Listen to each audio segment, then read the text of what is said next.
Hey guys, Kimberly Thomason here with VacMD, and we're back with another Tesla video. We've had our Tesla for 1 month, and within that month, someone has curb rashed the rim. It was terrible.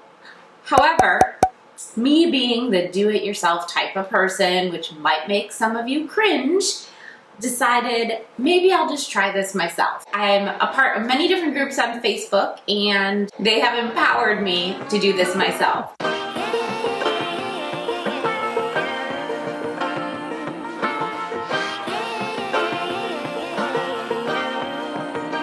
I purchased this Tesla curb rash repair kit from Zink Wheels.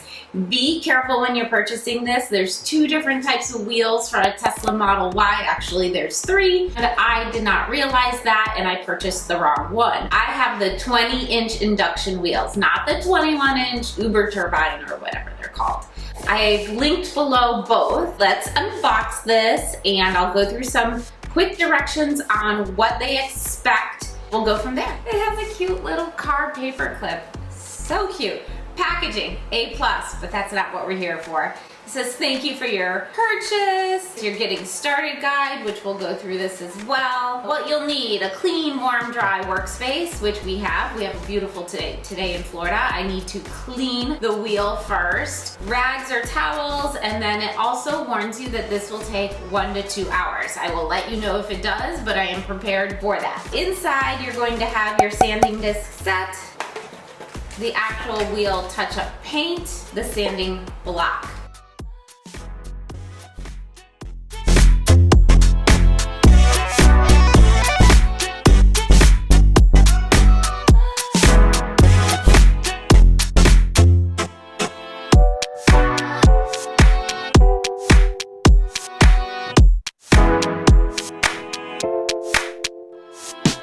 Now that I've cleaned the wheel, it's time to sand. You start with the 80 grit. There's 80 and 240 in this kit. So you start with the 80 grit and the sanding pad, and then you go up to 240. Let's pray I do this right.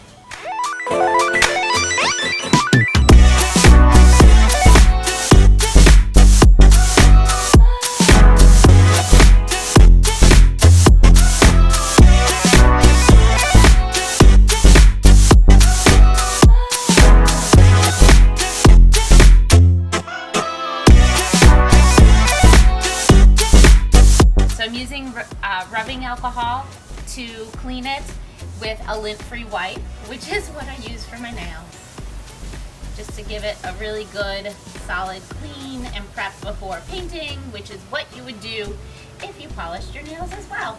Now that I've seen it, I think I need to sand it a little bit better. From what I've researched, sanding is key, so we're gonna do more.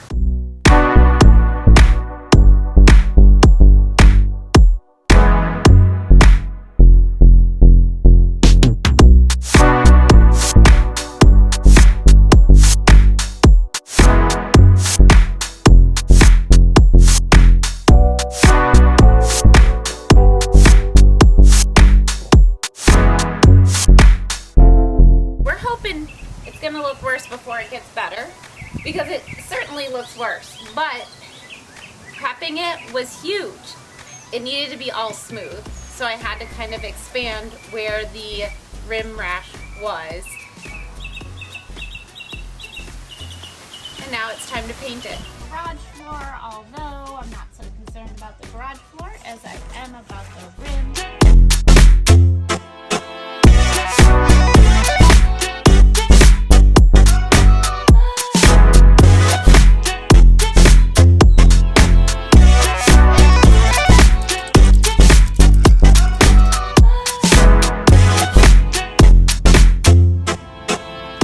So I don't think all this prep work was necessary, because this is a paint. Yep, just like painting my nails. All right, here we go.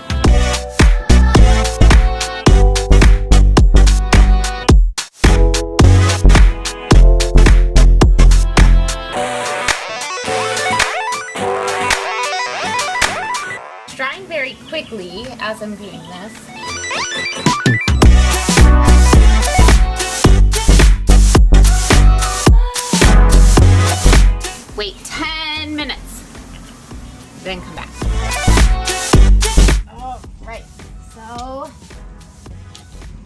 That's okay. I'm gonna do it again.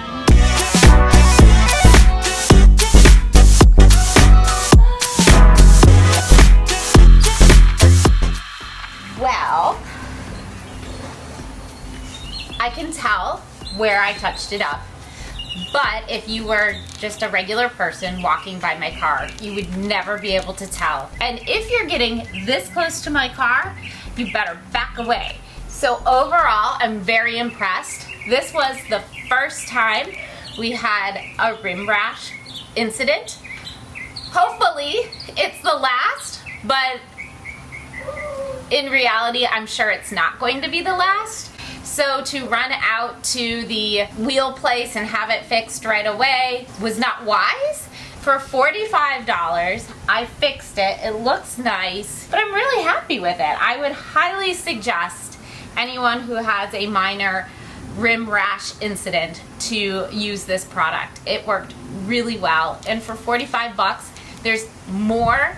So if it happens again, I can do it again. Let's hope it doesn't happen again. All right, guys, thanks again. Don't forget to subscribe so you can see more videos like this and about vacuum cleaners for VacMD. When you do, it helps a small business. Like, comment, tell me what you think, and we'll see you guys all again soon. Bye, guys.